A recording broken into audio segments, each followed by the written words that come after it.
हाय, मैं आशीष कुमार सिन्हा आज आप सबों के बीच बहुत ही महत्वपूर्ण जीवन परिचय श्री शिबू सोरेन के बारे में दिसोम ग्रुप शिबू सोरेन के जीवन परिचय से संबंधित कुछ प्रश्न जो हमारे परीक्षा उपयोगी हैं, मैं उनको लेकर आया हूँ। साथ में उनकी जीवन गाथा को लेकर आया हूँ। जो उनका जीवन परिचय है वो भी मैं आप सबों को आज बताऊँगा। और बहुत ही मनोरम उनका जीवन गाथा है, जीवन परिचय है, जो अनुज कुमार सिन्हा के द्वारा लिखा गया है। और मैं उनको अपनी वाणी में, अपने मेमोराइज में के द्वारा मैं आप सबको बताने का प्रयास करूंगा। पहले हम कुछ परीक्षा उपयोगी जो प्रश्न हैं उनको जान लेते हैं इनसे संबंधित, ताकि वो हमारे एग्जामिनेशन के लिए फ़ायदेमंद हो। वो उनका सार हम लोग जानते हैं। पहला है कि शिबू सोरेन, जिनका जन्म रामगढ़ जिला नेमरा गांव 11 जनवरी 1944 को हुआ था। बहुत इम्पोर्टेंट है, नेमरा गांव 1944 ईस्वी में इनका जन्म हुआ है। 11 जनवरी 1944 बहुत इम्पोर्टेंट है। इनकी माता का नाम सोना मांझी है, पिता का नाम सोबरन मांझी, जो गांधीवादी विचारधारा के थे। इन्हें गुरुजी या दिसोम गुरु के नाम से जाना जाता है। ये इनका संघर्ष जो महाजनी प्रथा के खिलाफ था। शिबू सोरेन शाकाहारी थे। संथाल नवयुवक संघ का निर्माण इन्होंने किया। आदिवासी सुधार समिति का कार्यालय जो जैना मोड़ में है, इन्होंने ही इसका निर्माण किया। 1963 ईस्वी में शिबू सोरेन की शादी जो है रूपी सोरेन के साथ हुई, जो इनकी अर्धांगिनी बनी। 4 फरवरी 1972 ईस्वी को विनोद बाबू के आवास पर जो है झारखंड मुक्ति मोर्चा का निर्माण किया गया, जो बहुत ही आगे चल कर के जो झारखंड के निर्माण के लिए बहुत ही इनका योगदान रहा है। झारखंड मुक्ति मोर्चा के प्रथम अध्यक्ष जो है विनोद बिहारी महतो बने, और प्रथम सचिव जो बने हैं वो शिबू सोरेन को बनाया गया था। बहुत ही इम्पोर्टेंट है। इनके द्वारा ही अकील अखाड़ा का निर्माण किया गया, जो आदिवासी समाज में शिक्षा का कार्य करता था। बच्चे वहाँ के लोगों को शिक्षण पद्धति से सिखाने का प्रयास किया, जो अक्षर का ज्ञान तथा उन्हें साक्षर बनाने का प्रयास किया जा रहा था अकील अखाड़ा के माध्यम से। शिबू सोरेन के परम मित्र थे और कृषि वैज्ञानिक के तौर पर जाने जाते हैं। उनका नाम था झगड़ू पंडित, जो इनके सहमित्र और कंधे से कंधे मिलाकर उनका भी योगदान बहुत ही अहम रहा है शिबू सोरेन के साथ। शिबू सोरेन ने 1977 में टुंडी से विधानसभा का चुनाव लड़ा, और परंतु वे हार गए यहाँ से।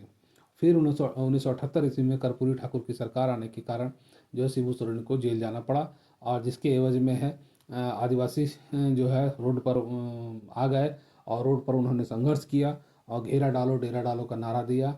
और इसी आंदोलन के कारण जो है उनको 40 दिन के बाद जो है जेल से रिहा करना पड़ा।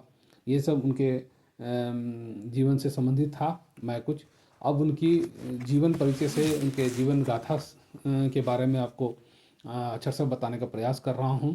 बहुत ही मनोरम है और आपके लिए बहुत फ्रूटफुल होगा। आप इसे थोड़ा ध्यान से सुनेंगे। शिबू सोरेन को जानो, वे आदिवासी संघर्ष के नायक हैं। आओ उनके बारे में बताते हैं। जानते हो लोग उन्हें आदर से गुरुजी कहते हैं, और कुछ लोग उन्हें दिसोम गुरु भी कहते हैं। रामगढ़ जिला में नेमरा एक गांव है। उसी गांव में 11 जनवरी 1944 को शिबू सोरेन का जन्म हुआ था। पिता सोबरन सोरेन गांधीवादी विचारधारा के थे। उन्होंने आज़ादी की लड़ाई में भी हिस्सा लिया। अथा माँ सोना मांझी घरेलू महिला थी।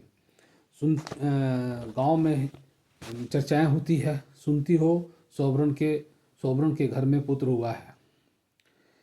और अरे वाह, तो ये चर्चाएं हो रही थी। सोबरन सोरेन के 6 बच्चे थे, जिसमें से 4 पुत्र 2 पुत्रियां थी, और शिबू सोरेन दूसरे पुत्र थे। तो ये बहुत ही इम्पोर्टेंट है।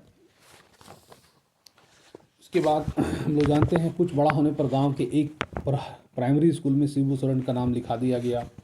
इस गांव से में तब मिडिल और हाई स्कूल नहीं थी, इसलिए राज्य संपोषित हाई स्कूल गोला में शिबू सोरेन का नाम लिखवाना पड़ा, और वे वहीं छात्रावास पर रहकर पढ़ाई करने लगे। पढ़ाई और खेल कूद में खूब मन लग रहा था। शिबू सोरेन, मुझे पकड़ कर दिखाओ तो मैं जानूं। जब स्कूल बंद हो जाता तो छुट्टियों में छात्रावास से घर आ जाते थे। अचानक 27 नवंबर 1957 को छात्रावास में शिबू सोरेन को एक बुरी खबर मिली। ये भी इम्पोर्टेंट डेट है। अचानक 27 नवंबर 1957 को छात्रावास में शिबू सोरेन को एक बुरी खबर मिली। शिबू, तुम्हारे पिता की हत्या कर दी गई है। यह अभी पता नहीं चल पाया है क्या किसने मारा मेरे बाबा को। तुम्हारे पिता को की हत्या महाजनों ने की है। पिता का अंतिम संस्कार के समय दुखी शिबू यह जानना चाहते थे कि उनके पिता को किसने मारा। घर वापस लौटते हुए क्या हुआ था, मुझे पूरी बात बताइए। मैं प्रण लेता हूँ कि पिताजी के हत्यारों से बदला लूँगा और महाजनी प्रथा को समाप्त करूँगा। हम बरलंगा ट्रेन पकड़ने जा रहे थे। रास्ते में महाजनों और उनके लोगों ने हमला कर दिया। तुम्हारे पिता की वही मौत हो गई। मैंने किसी तरह भागकर अपनी जान बचाई है। ये शिबू सोरेन का पढ़ाई में अब मन नहीं लग रहा था। वे सोचने लगे कि लोगों को एकजुट कर महाजनों के खिलाफ संघर्ष करना होगा। यह काम इतना आसान नहीं था। महाजनों का खौफ लोगों के दिलों में बैठा था। ना बाबा ना शिबू, हम तुम्हारा साथ नहीं दे सकते। महाजन के लोग बहुत मारेंगे, हो सकता है हत्या करवा दें। शिबू सोरेन ने हिम्मत नहीं हारी और उसने गांव के युवकों को समझाना शुरू किया। धीरे धीरे लोग मानने लगे। ठीक है, हम तैयार हैं। देखो, आगे मैं रहूँगा, सारा खतरा मुझ पर होगा। तुम लोग मेरे पीछे रहना, खतरा हो तो भाग जाना। कुछ तो करना पड़ेगा, तभी महाजनों के अत्याचारों से हम बच सकते हैं। गोला मुरी रोड पर गोमती नदी पर पुल बन रहा था। डभातू के बिशु महतो को महाजन के लोगों ने वहाँ काम करने से मना कर दिया। बिशु की सहायता के लिए शिबू सोरेन पीछे पीछे थे। ए बिशु, हमारे मना करने के बाद भी तू वहाँ काम करने आया है। बिशु आज भी काम पर आएगा, देखता हूँ कौन रोकता है। तुझमें इतना साहस आ गया है कि तू मेरी बात काटेगा और मेरे सामने लाठी लेकर खड़ा होगा। हाँ, आ गया है साहस। क्या कर लेगा तू? मुझ पर हमला करने से पहले जरा पीछे पलट कर देख लो। पीट पीट कर इसे यही शिबू को ख़त्म कर दो। तब शिबू कहता है कि मुझ पर हमला करने से पहले जरा पीछे पलट कर देखो। महाजन और उसके आदिवासी आदमियों ने पलटकर पीछे देखा। पीछे शिबू की पूरी फौज खड़ी थी। कहने लगे, लड़का पूरी तैयारी में आया है, भागने में ही भलाई है। तुम 6 हो और हम 13 हैं। मार लाठी यहीं बिठा देंगे, तीरों से सीना छलनी कर देंगे। अभी तो हम जा रहे हैं, पर तुझे छोड़ेंगे नहीं शिबू। दोबारा आया तो जिंदा नहीं बचेगा। शिबू ने कहा, आजा, तू 10 लाएगा तो हम 20 लेंगे, 20 मिलेंगे। तू 50 लाएगा तो हम 100 मिलेंगे। तू 100 लाएगा तो हम 1000 मिलेंगे, दोगुना मिलेंगे। इसलिए सोच समझ कर आना। इस घटना के बाद शिबू सोरेन की जय जयकार होने लगी और शिबू के गांव वाले दोनों को मनोबल बढ़ गया। अब रोज शिबू सोरेन की सभा होने लगी। शिबू ने कहा, तुम लोग पढ़े लिखे नहीं हो, ऊपर से शराब का नशा करते हो, इसलिए महाजन तुम्हें बेवकूफ़ बनाकर तुम्हारी ज़मीन और खेत अपने नाम करवा लेते हैं। हमें शराबबंदी के लिए आंदोलन चलाना पड़ेगा। तुम हमारा भला चाहते हो, हम तुम्हारे साथ हैं। शिबू सोरेन ने शुरुआत अपने घर से ही की। रिश्ते में चाचा की शराब पीते देख उन्हें मना किया। नहीं मानने पर, चाचा और शराब पियोगे तो लो, तड़ाक, आह, मर गया। चाचा ने यह बात किसी को नहीं बताई और शिबू सोरेन डर से शराब पीना छोड़ दिया। अगले दिन शिबू सोरेन की नज़र एक शराबी पर पड़ी। शिबू सोरेन ने उसे पकड़कर मंगवाया। दारू पीना मना है। मना करने पर उसने कहा, हम दारू पिएंगे, तुम्हारा क्या जाता है। वह नहीं मान रहा था। उसे दिल्ली रोड कर दो, दिल्ली रोड कर दो। दिल्ली रोड दंड देने का नया तरीका था। आह, मर जाऊंगा, मुझे छोड़ दो। अब पिएगा दारू? नहीं पीऊंगा, अब कभी नहीं पीऊंगा। शिबू के डर से दारू पीना बंद हो गया। दारू की बिक्री कम हो गई। महाजनों ने लोगों को भड़काना शुरू कर दिया। हड़िया दारू पीना हमारी परंपरा है। शिबू सोरेन हमारी परंपरा तोड़ना चाहता है। महाजनों की हर चाल बेकार हो गई। शिबू सोरेन अब दूर दूर के गांव में जाकर लोगों को एकजुट करने लगा। उन्होंने संथाल नवयुवक संघ बनाया। अब हम जो भी काम करेंगे इसी नाम से करेंगे, संथाल नवयुवक संघ के नाम से। लोग शिबू सोरेन को अपना नेता मानने लगे। हम तैयार हैं, बताओ हमें क्या करना होगा। आपकी और आपके पूर्वजों की ज़मीन महाजनों ने धोखे से ज़बरदस्ती अपने कब्जे में कर ली है। अपनी ज़मीन वापस लेने के लिए तैयार हो जाओ। ज़मीन आसानी से नहीं मिलेगी, संघर्ष करना होगा। उठाओ तीर धनुष और जबरन धान काटने लगो, देखते हैं कौन रोकता है। डरना बिल्कुल नहीं, मैं यहाँ खड़ा हूँ। शिबू सोरेन ने उनको सुरक्षा का पूरा इंतजाम कर रखा था। चलो सभी तेजी से धान काटो, देखते हैं कौन रोकता है। महाजन जिन जमीनों को हड़प कर खेती करवा रहे थे वहीं से धान काटो अभियान शुरू हुआ। आदिवासी युवक तीर धनुष लेकर पहरा देते थे और जो भी धान काटा जाता उसका बंटवारा होता, शिबू नज़र रखता था। सबको सबको हिसाब से देना, जिसका परिवार बड़ा है उसे ज़्यादा देना। इस प्रकार शिबू सोरेन की लोकप्रियता और बढ़ने लगी। महाजन के गुंडे पुलिस की सहायता से धान काटने वाले आदिवासियों पर गोली चलाते, जवाब में सामने से तीर आता। शिबू समर्थकों का तीर गुंडा पुलिस पर भारी पड़ता। इस तरह अभियान चलता रहा। अब शिबू सोरेन पेटरवार और जेना मोड़ की ओर बढ़ गए। सिर्फ गोला के आसपास आंदोलन चलाने से आदिवासियों का कल्याण नहीं होने वाला था। दूर दूर तक यह अभियान चलाना होगा। जेना मोड़ में अपने भाई राजा राम के यहाँ ससुराल में रहने लगे। जेना मोड़ में पुटिया मांझी की जमीन को कुछ लोगों ने हड़प लिया था। शिबू सोरेन ने अपने समर्थकों के साथ पहुंचकर जमीन को मुक्त कराया और वहां अपना झंडा गाड़ दिया। आदिवासी सुधार समिति और वहीं कार्यालय खोल दिया गया। 1963 में शिबू पर जिम्मेदारी बढ़ गई। रूपी सोरेन से उनकी शादी हुई। परिवार बड़ा होता गया। उनके 4 बच्चे हुए। दुर्गा सोरेन, हेमंत सोरेन, बसंत सोरेन, पुत्री अंजलि सोरेन। बोकारो स्टील प्लांट लगने लगा। वहां बांस से बहुत मांग थी। शिबू सोरेन ने एक मित्र के साथ गोला से बांस लाकर वहां सप्लाई करने लगा। वर्ष 1968 की बात है। पेटरवार के रुकम में धान काटो अभियान चल रहा था।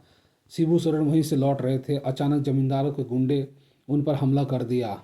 वो रहा शिबू सोरेन। भागो, सब अलग अलग दिशा में भागे। खत्म कर दो उसे। बचने के लिए शिबू सोरेन पुआल की ढेर में छिप गया।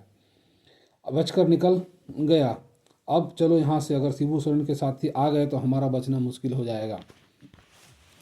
कुछ साल बाद शिबू सोरेन पर फिर हमला हुआ। जब वे पेटरवार से धान सिंह मुंडा के साथ लौट रहे थे, अचानक महाजन उनके आदिवासी ने हमला कर दिया। आदमियों ने हमला कर दिया और शिबू सोरेन को पकड़ लिया।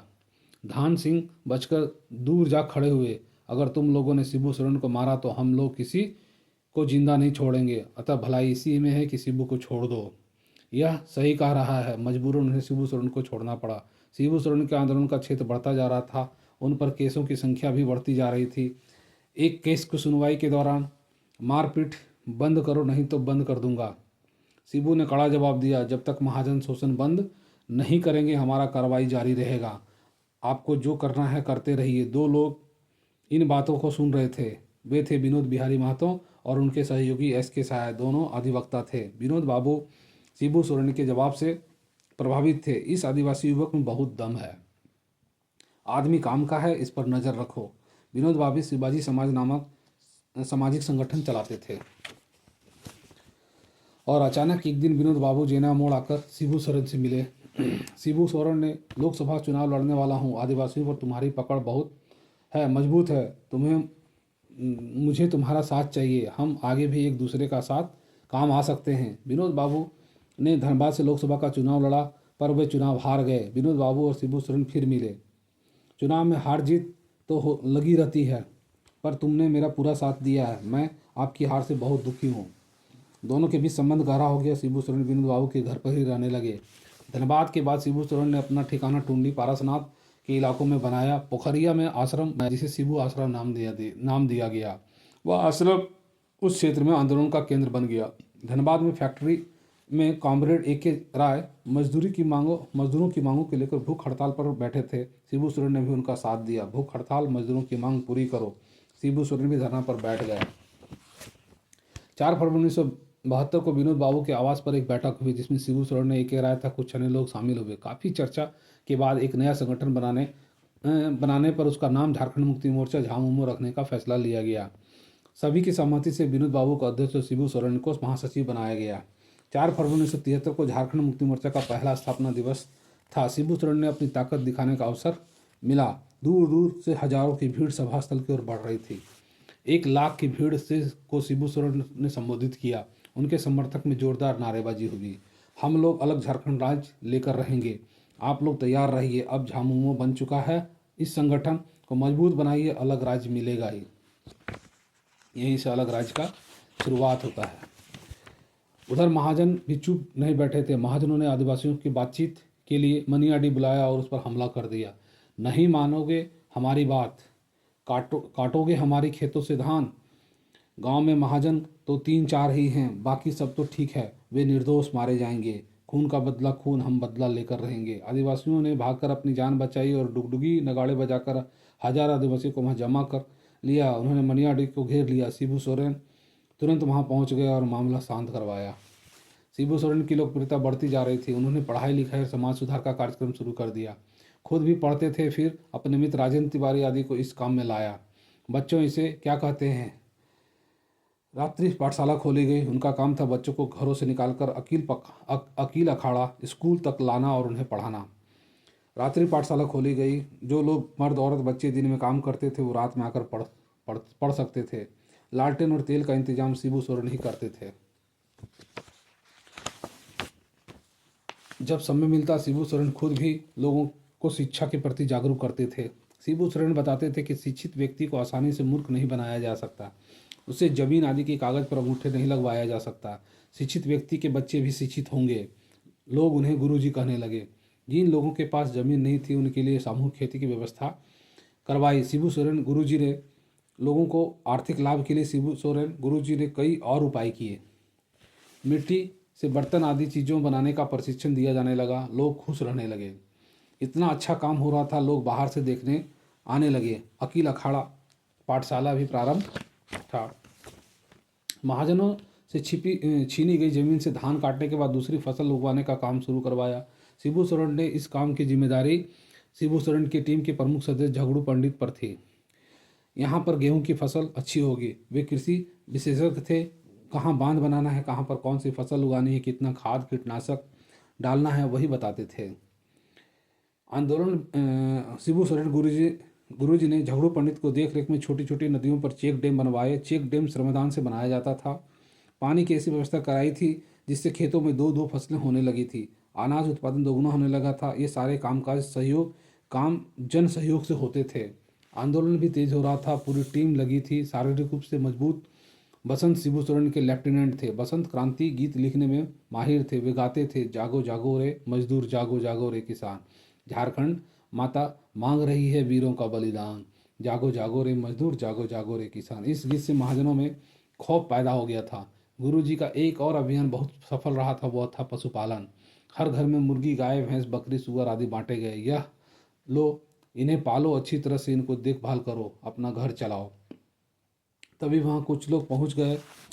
फिक्र न कीजिए, यहाँ का काम खत्म होने के बाद गांव में आकर सब मिलकर मस्जिद बना लेंगे। गुरुजी, यहाँ कोई मस्जिद नहीं है, हमें नमाज पढ़ने दूर जाना पड़ता है। सभी वर्ग को वो एकजुट होकर के चले थे। शिबू सोरेन आदिवासियों का संपूर्ण विकास चाहते थे, इसलिए सभी को समझाते रहते थे, आप लोग शादी भोज या त्यौहार पर कम से कम खर्च करें। जो पैसा बचे उसे बच्चों की शिक्षा पर खर्च करें। गुरुजी ने रचनात्मक कार्यों की चर्चा दूर दूर तक फैलने लगी थी। बड़े बड़े अखबारों के पत्रकार, बुद्धिजीवी, शोध करने वाले गुरुजी का विकास मॉडल देखने लगे थे। शिबू सोरेन की तूती बोलती थी। कोई उनकी अनुमति के बिना वहां आने की हिम्मत नहीं करता था। एक दरोगा आया था पर उसका पता नहीं चला। पुलिस विभाग में हड़कंप मच गया। विनोद बाबू गिरफ्तार कर लिए गए। शिबू सोरेन को मारने के आदेश दे दिए गए। 20,000 आदिवासियों के साथ शिबू सोरेन विनोद बाबू को छुड़ाने जेल पहुंच गए। बल प्रयोग करने से प्रदर्शनकारी भड़क सकते थे, इसलिए उपायुक्त शिबू सोरेन के पास पहुंचे। प्रदर्शनकारी लौट गए पर प्रशासन और शिबू सोरेन की ताकत का एहसास हो गया। विनोद बाबू को भागलपुर जेल भेज दिया गया। हम कुछ नहीं कर सकते। मामला गर्म था। इसी बीच झारखंड मुक्ति मोर्चा का दूसरा स्थापना दिवस आ गया। सबकी राय थी कि उसे टाल दिया जाए। नहीं, स्थापना दिवस 4 फरवरी को ही मनाया जाएगा। सभा भी होगी और कोई परवर नहीं। पुलिस ने सभा स्थल को नाकेबंदी कर रखी थी। फिर शिबू सोरेन पुलिस की आंखों पर धूल झोंककर अचानक मंच पर जा पहुंचे। साथियों, पुलिस ने मुझे गिरफ्तार करने की पूरी तैयारी कर रखी है, फिर भी मैं अलग झारखंड की मांग को लेकर आपके बीच आया हूं। आपको संघर्ष करना होगा, झारखंड राज्य लेकर रहेंगे। शिबू सोरेन की अभी गिरफ्तार किया तो बवाल हो जाएगा। जब मंच से नीचे उतरेंगे तब पकड़ेंगे। पर शिबू सोरेन जिस तरह आए थे उसी तरह पुलिस को चकमा देकर वहां से निकल गए और पुलिस के हाथ मलती रह गई। सरकार, अलगू ने मेरी गाय को इतना मारा कि उनका पैर टूट गया। सरकार, इसकी गाय ने मेरा ढेर सारा अनाज खा लिया और बर्बाद भी कर दिया। अनाज को बाहर और खुला रखोगे तो कोई भी जानवर मुंह मारेगा तुम्हें गाय के इलाज के पैसे देने होंगे।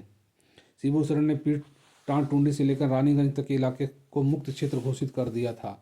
वहाँ प्रशासन सरकार का नहीं उनका राज चलता था। पुलिस उन क्षेत्रों में जाने की हिम्मत नहीं जुटा पाती थी। जाती भी तो शिबू सोरेन को पहले से खबर लग जाती थी। वहाँ शिबू सोरेन के समांतर सरकार चलती थी और उनकी अदालत भी लगती थी। एक दिन थाना प्रभारी अकेले ही शिबू सोरेन के पास पहुँच गए। उन्हें देखते ही आदिवासियों ने तीर तान दी। मैं निहत्था हूँ, किसी को पकड़ने नहीं आया हूँ, मैं भी आदिवासी हूँ। हम पहले भी मिल चुके हैं। शिबू सोरेन जी ने अब मुझे वहाँ थाना प्रभारी बनाकर भेजा गया है। कैसे आना हुआ? शिबू सोरेन ने उन्हें पहचान लिया, हाथ मिलाया और पास बैठाया। थाना प्रभारी गुरुजी से आग्रह करने आए थे। उन्होंने कहा, गुरुजी ऐसे कब तक जंगलों में पड़े रहेंगे? आप पर सैकड़ों केस है, गिरफ्तारी का वारंट है। धीरे धीरे सारे मामले खत्म कराकर खुलकर शोषण के खिलाफ लड़िए। आप लोगों के लिए जो भी बन पड़ेगा हम करेंगे, बस आपका सहयोग चाहिए।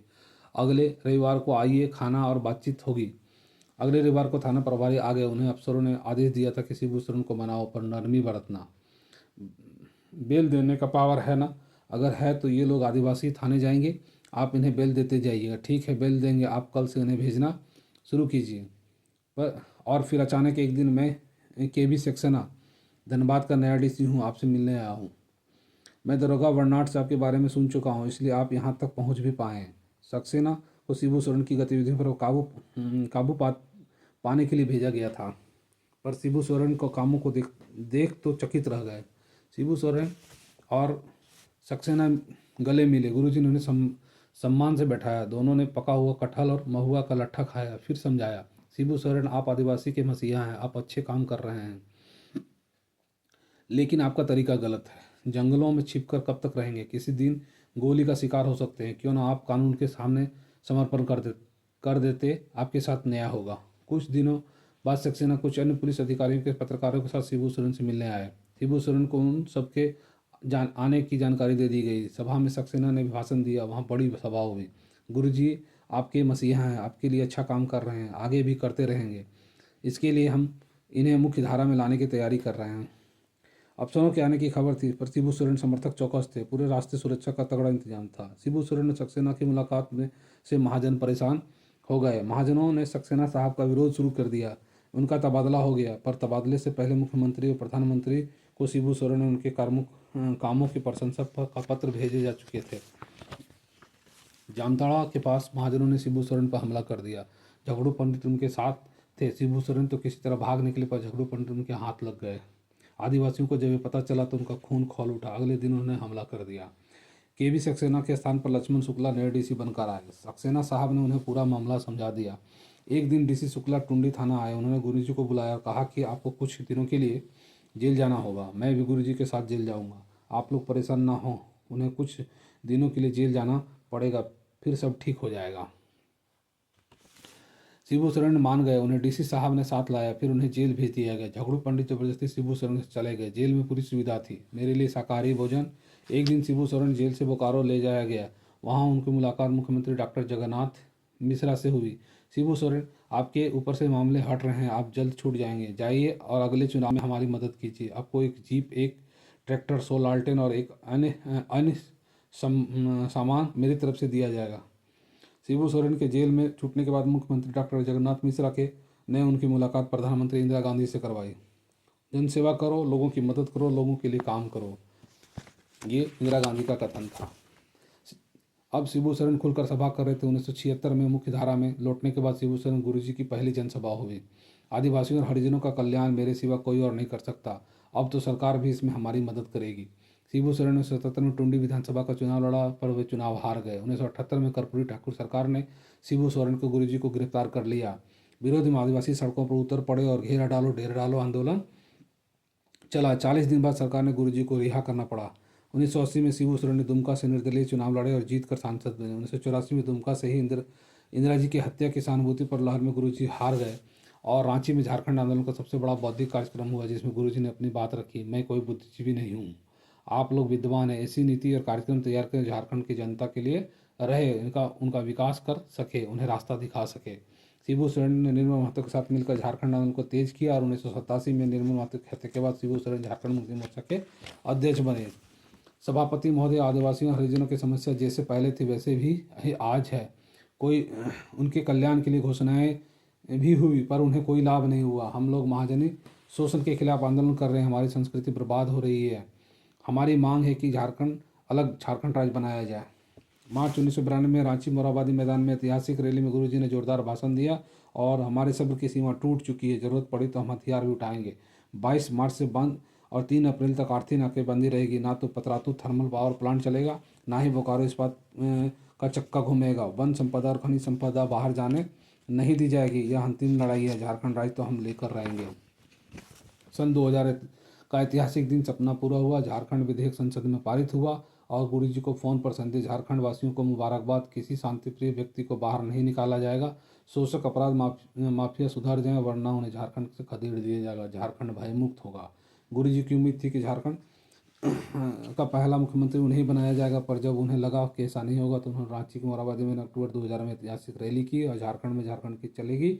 नया झारखंड आम आदमी का होना चाहिए, है ना, आपका और मेरा होना चाहिए। आप वर्ष 2002 में उपचुनाव में उन्हें हराने का प्रयास किया गया। गुरुजी ने नगाड़ा बजाकर लोगों को एकजुट करना शुरू कर दिया और आप लोग देख रहे हैं ना, मुझ पर हमला किया जा रहा है।